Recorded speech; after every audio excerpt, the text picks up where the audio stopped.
All right, so we're going to get started. Hi, everyone. Happy New Year. Happy 2021. Welcome to the first discovery session for the year. I'm really excited to be back. I hope everyone had a restful break, staying at home. Not too many changes, I'm sure. But welcome again. I'm really excited today to welcome our presenter, Sarah Gonza, Mentorship Coordinator from the Toronto Community Benefits Network. She's going to share with us today their Gen Next program and how they're supporting Black, Indigenous, and newcomer communities in their mentorship program with a focus on women and youth. And they're helping those that are in the process of preparing for work in the construction industry connect with mentors. I'm really excited to hear about this today, Sarah. Thanks for joining us. Just a reminder to everyone to please wait and hold your questions to the end. There are two ways to ask questions. One is to raise your hand and I can unmute you and you can ask your question yourself. The second way is to use the Q&A box at the bottom of the Zoom screen there, and you can type your question, and essentially I'm going to narrate your question for you. So again, thanks for joining us today, Sarah. I look forward to your presentation. Thank you so much, Natalia. I'm happy to be here. Happy New Year, everyone. So I'll jump right into it. So my name, as Natalia said, is Sarah Gonza. I'm the mentorship coordinator with Toronto Community Benefits Network with Nexgen Builders Mentoring Program. So TCBN envisions Toronto as an inclusive, thriving city in which all residents have equitable opportunities to contribute to healthy communities and a prospering economy. TCBN has built strong partnerships that's with community and labor, with a support base of development agencies, learning institutions, and funders like WES. It also has an environmental and low carbon module. But the major piece that I want to talk about is green building. So Nexgen Builders Mentoring Program has a green in construction training that is offered to participants as part of the program. But this is not enough. We want green building to be natural in construction, but it is missing. So we are seriously looking for mentors with skill sets in green in construction, and this is an area of serious interest to our mentees.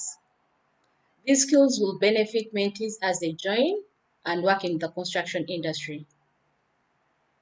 If you are looking to diversify in your sector, to be inclusive, we are looking for you. So I'll talk about the 5 pillars of TCBN. First, we have the community partners, and with this we have Finch West, we have Eglinton, and their role is mainly to support public transit. Along with that, we have labor organizations that also have the role of supporting public transit. We have the workforce development groups, and with this we have employment agencies, we have social services, we have colleges like George Brown, and universities. With government, we have provincial elected MPPs, members of parliament, we have ministers, we have the office of the mayor, and then we have ward councillors. And their role is mainly to set policies, to deliver associated government programs too. Then with industry, it's really the construction industry, and we work with general contractors, and their role is mainly to deliver on contract commitments that they make. So I don't know if you can see me somewhere there, but I'll talk about the brief background of the Nexgen Builders program.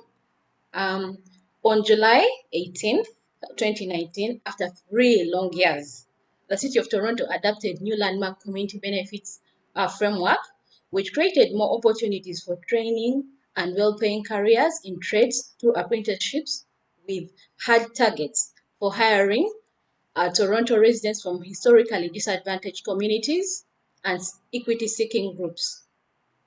This set the building block for the establishment of 2 TCBN programs. That's the Quick Start in Construction and the Nexgen Mentoring Program. So that's us there with the Councillor, Joe Cressy. So I'll go into detail to explain the Nexgen Builders Mentorship Program.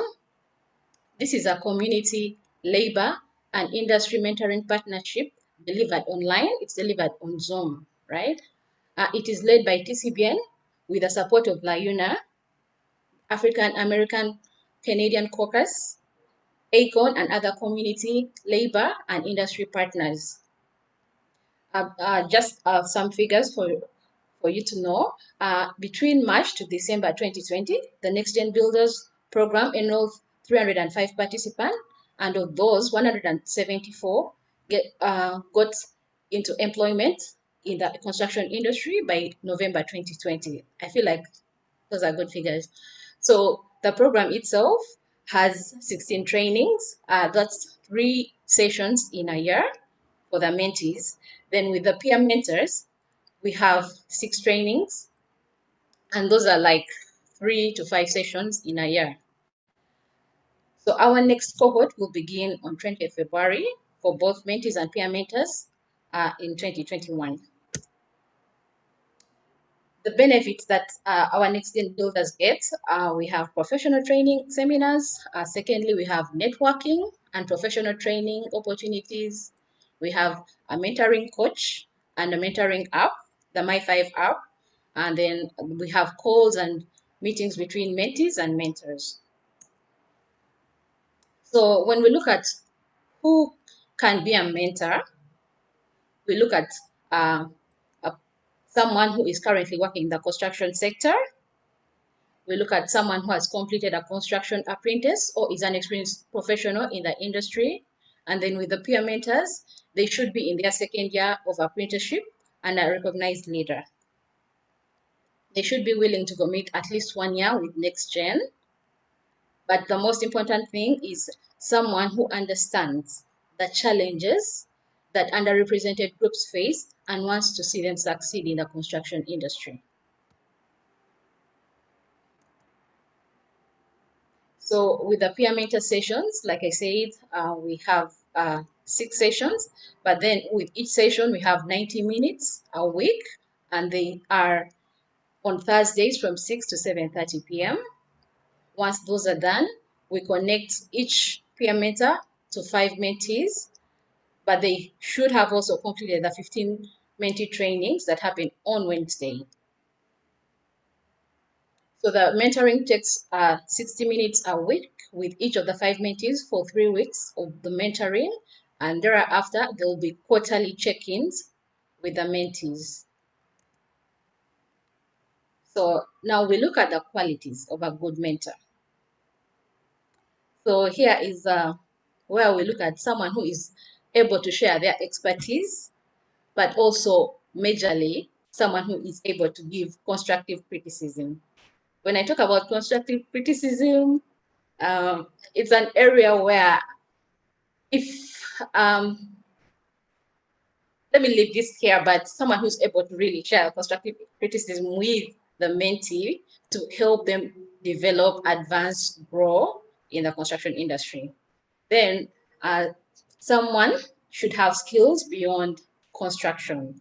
So you may be a good plumber, good at electrical work, but you should be able also to network.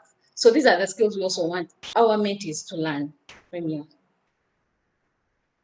I should be able to go the extra mile. Having to take on 5 mentees is not easy, but if you're willing to do the extra mile, it's rewarding.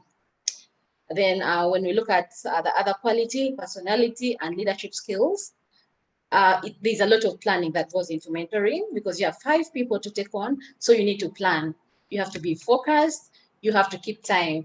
Once you set the appointments, we are looking at you to actually keep some of these soft skills, set goals, help mentees get through and, challenge themselves and also, achieve the goals that you set with them or they set with you. Then looking at the other one, which is conversation, curiosity, and clarity. With this, you may not have most of it.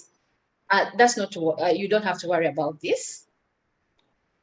In the trainings, the 6 trainings, there's a lot of mindfulness, talking about, understanding how to set certain questions. So this particular area can be improved upon. So why would you want to be a mentor? Like I said before, it is rewarding. I can talk about the focus group discussions that we do have after the mentoring.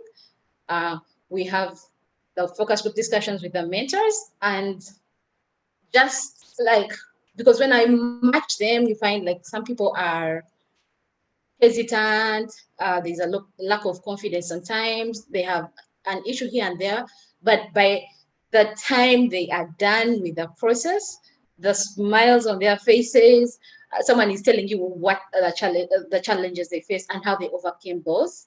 So the spirits are really high. It's rewarding, and it's also giving back to community. It's a, companies have, the corporate social responsibility. We should also set our own personal responsibilities. One of the ways to do that. And the other reason why you should be a mentor, expanding the sector. We need everyone to be a part of saving the environment. We are talking about, green environment. We're talking about all these environmental changes that are happening. How do we share what we know? We could be a mentor and, share these, pay it forward, something like that. Then to grow your network, it's good, like someone may be looking for someone to do a certain kind of work, but you already have these 5 people at your, speed dial or something like that. But this is your network. These are people that you can talk to, who can also introduce you to other people. Yeah, something like that. Then looking at mentees, who can be a mentee? A potential mentee should meet most of the following criteria. They should be Black, Indigenous, a newcomer, a woman, youth, or veteran. They should be committed and ready to pursue a career in construction trade. They should be preparing for work or a job. They should be job seeking. They should be recently employed in the construction industry as an apprentice, and someone who wants the support of a mentor. So for the sessions, the mentee sessions, we have 15 of those, and they take 90 minutes a week from 6 to 7:30 on Wednesday. Once those are done, each mentee is connected to a mentor, and then we do have resume clinics for them on every other Saturday.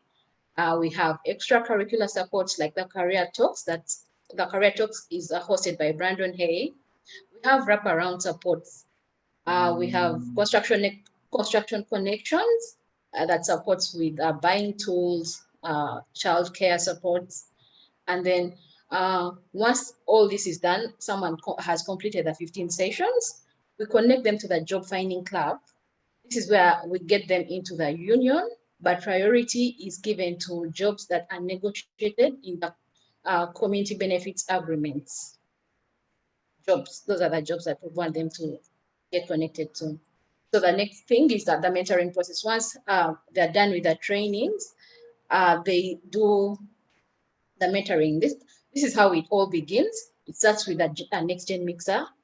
Brandon and I like to call it like speed dating.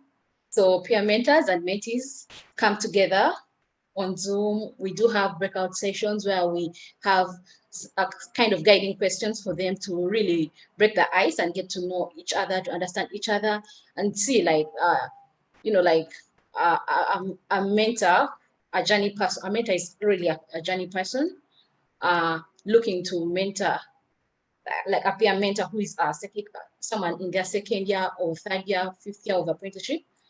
Like if they're in IBEW, if they're in local 27, local 183, some of those are the questions that we ask so that they get to know who is who.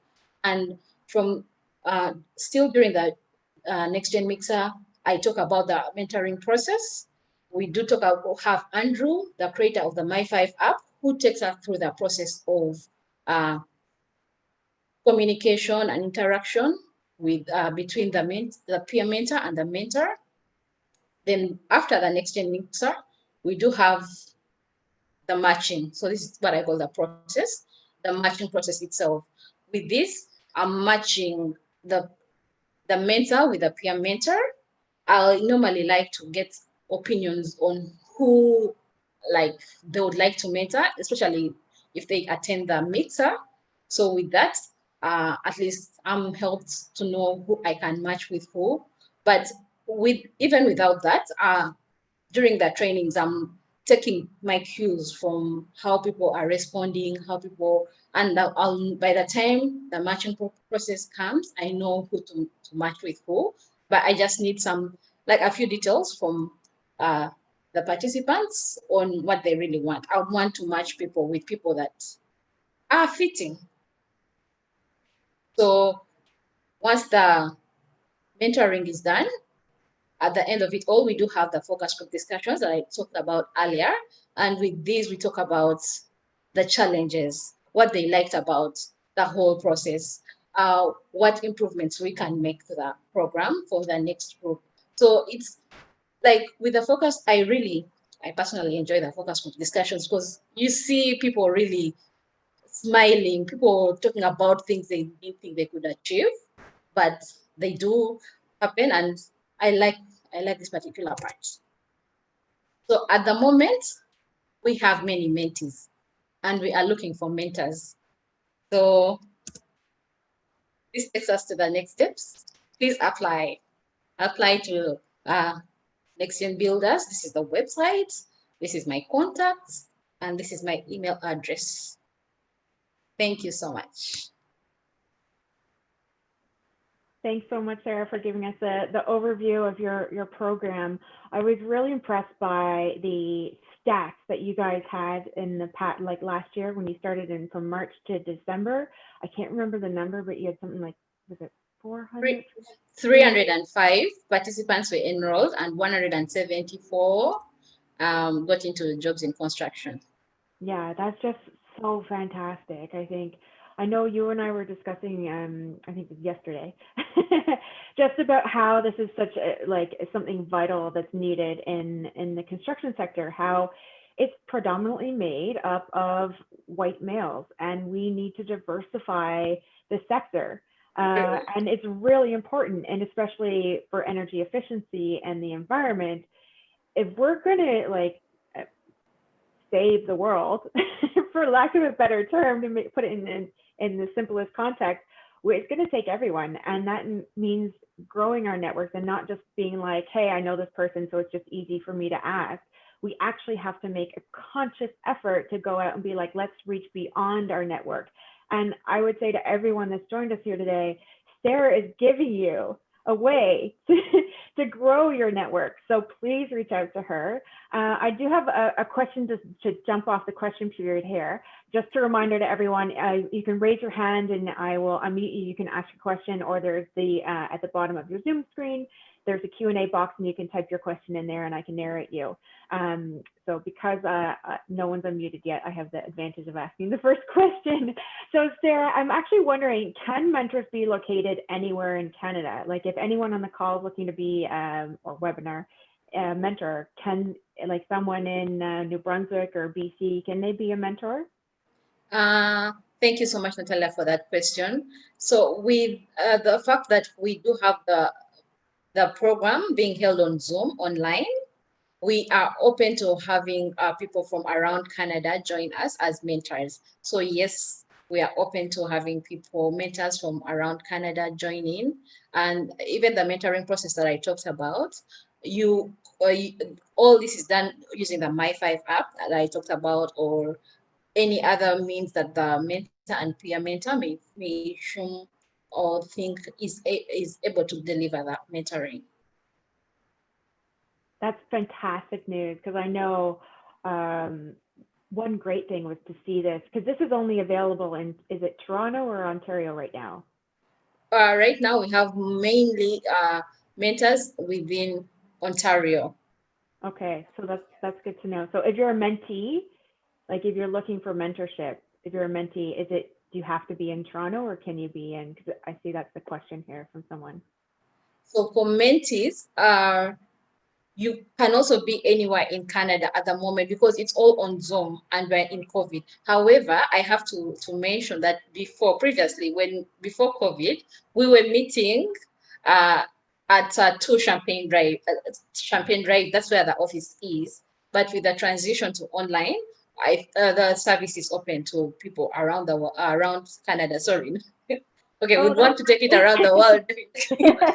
You're like, whoa, wait a minute. Within Canada. That's your 2022 plan. Yeah.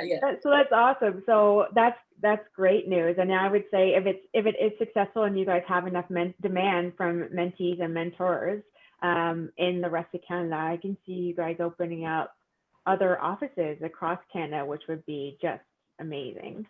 So I'm gonna allow other people to ask questions and jump in now, because otherwise I'll take up all the time talking to you, Sarah.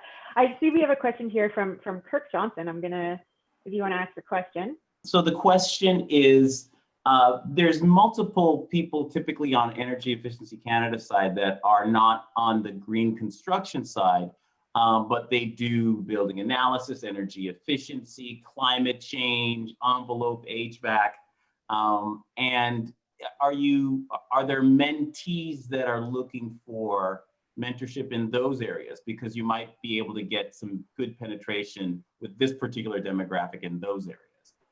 But they're not apprentices, or they're not construction supervisors and stuff like that. So thank you, Kak, for that question.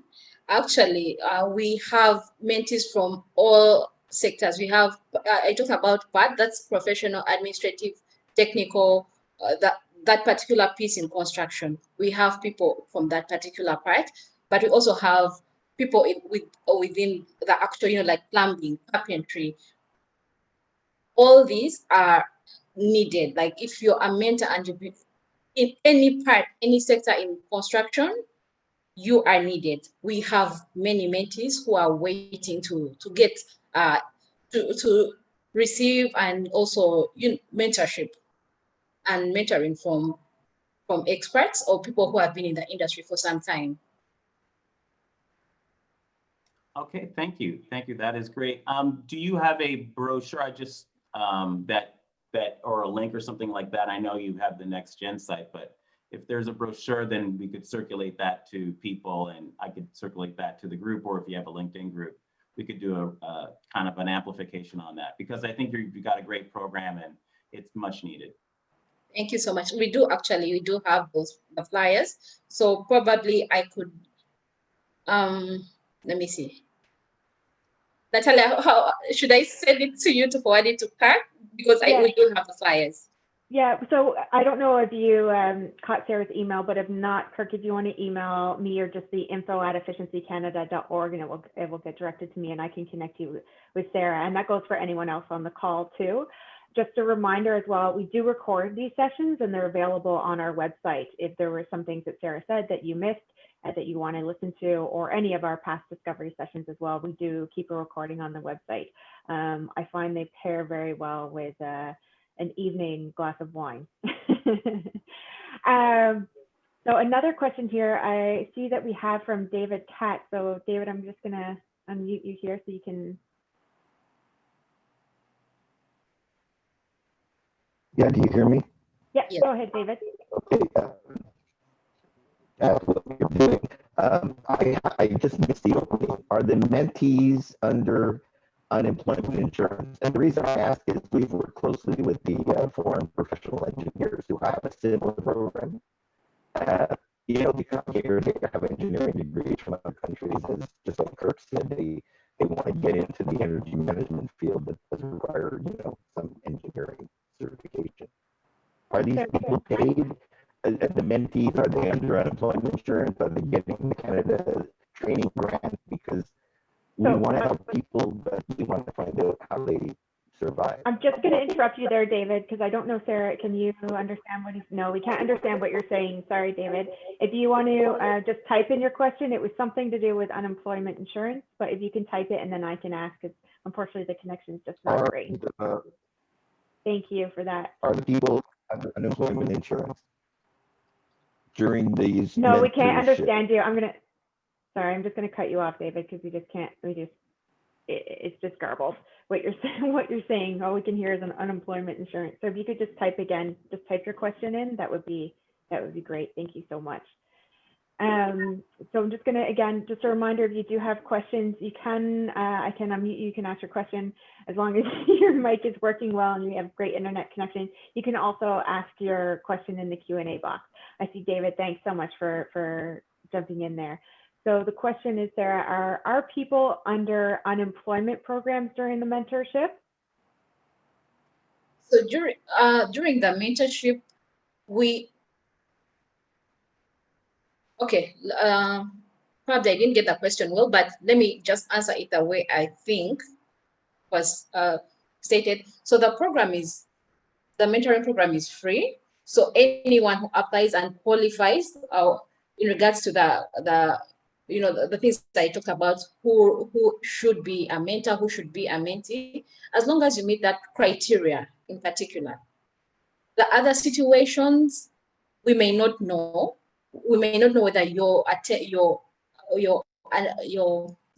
an unemployment program or something. Okay, like that particular piece, we may not know. But we take on people who are interested in getting into the construction industry, who are willing to commit at least 1 year in Nexgen.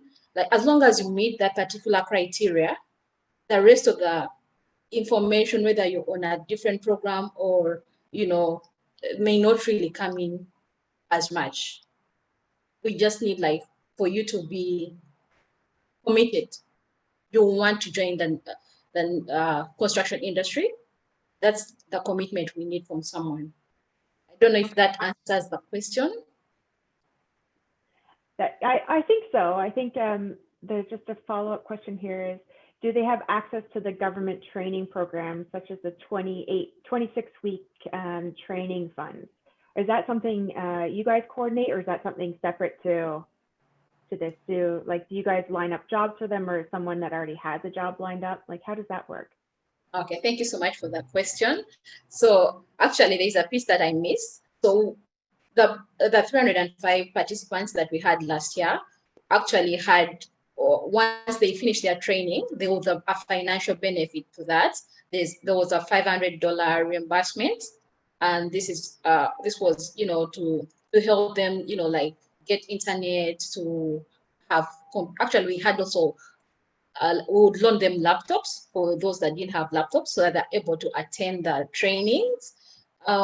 In addition, like I said, we have connections with Construction Connection.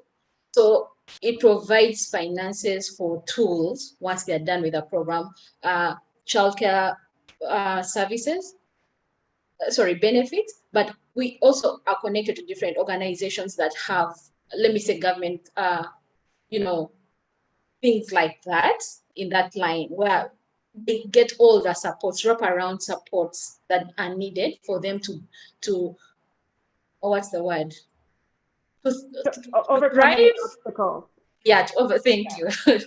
Yeah, we want them, we are trying to make sure that whatever they bring on table, because we do have case management meetings where we look at each particular person and what the challenges are. And we talk to our partners, our members. We have over 120 members with TCBN. So we want to leverage on those relationships and see how we can make sure that participants benefit and go through the pathway to the construction industry. So with getting into construction itself, we have an industry liaison person whose major role is really to get in connection with the unions, Local 127, Local 183, Local 27, the Carpenters Union, IBEW, to create those connections so that once the participants are done with the training, the transition is easy. And we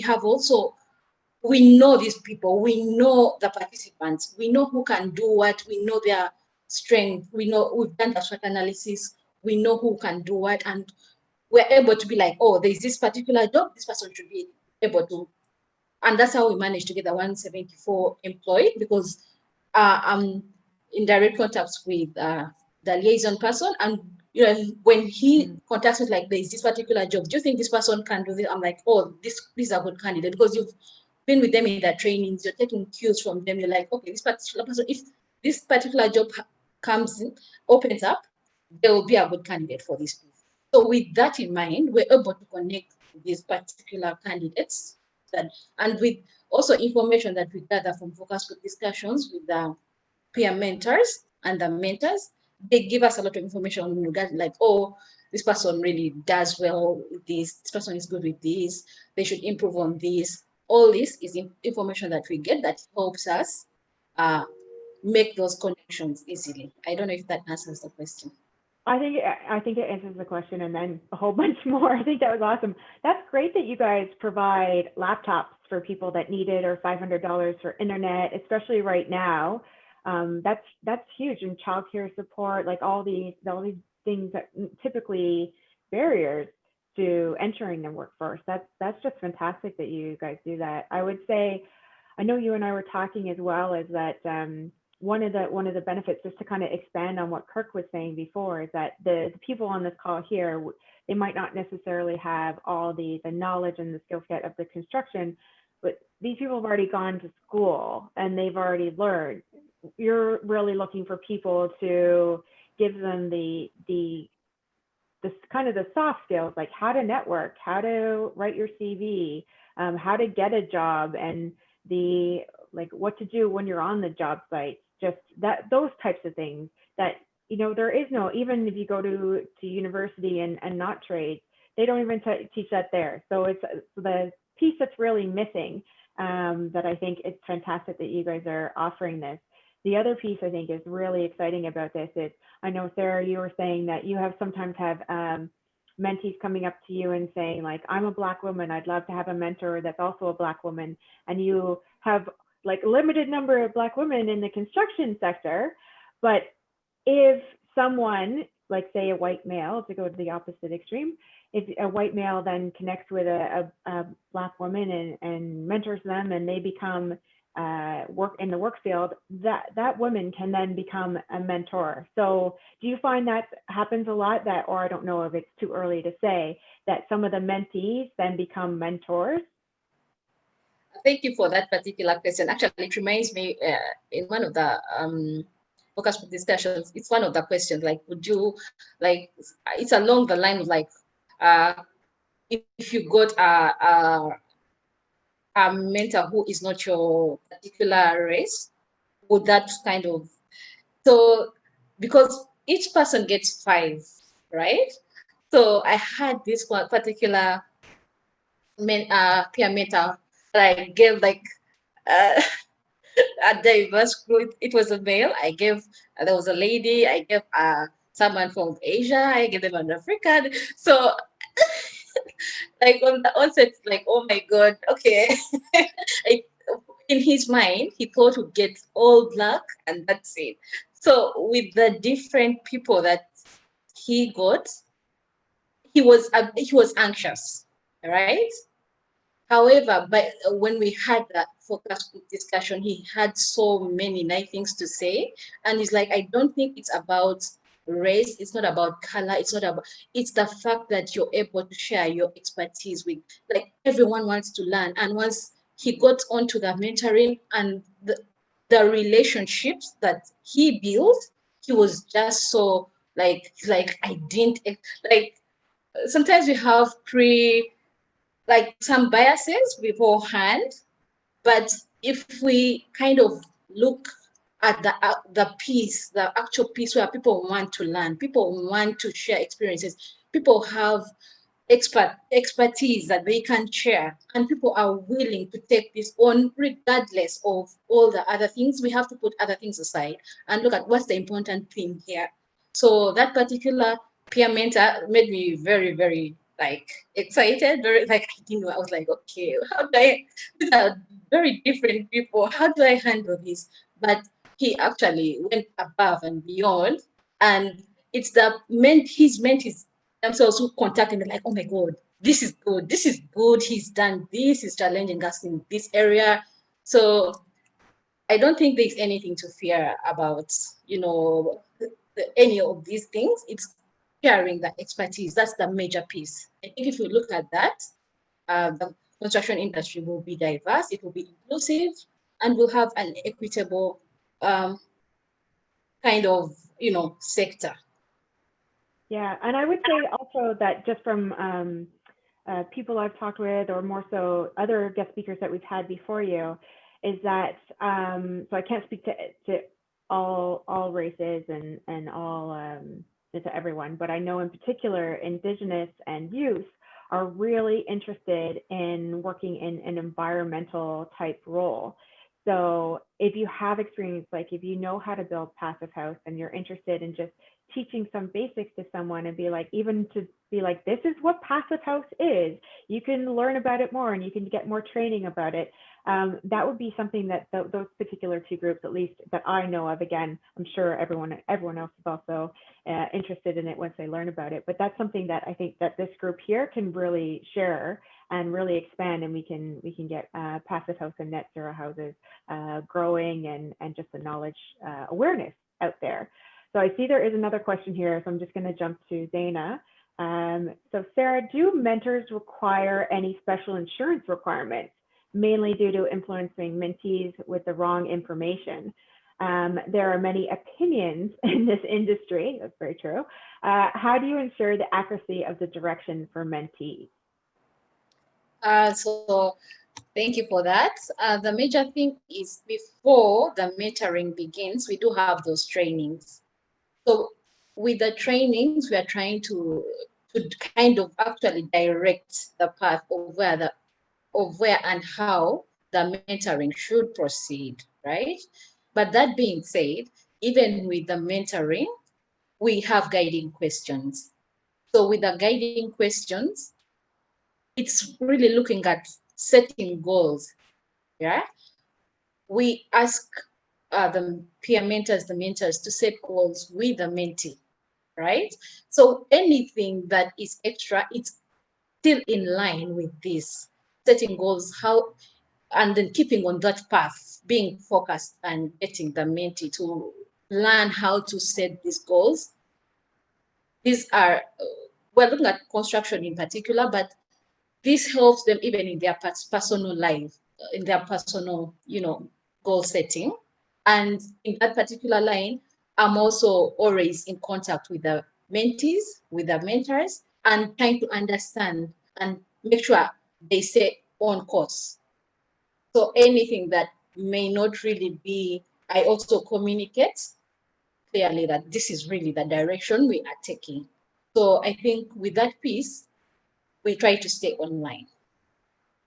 Yeah, I think that's great. And also, you mentioned before, this isn't the training that they get in school. It's just like life skills. So that's Exactly. that's another piece as well for the insurance or wrong information.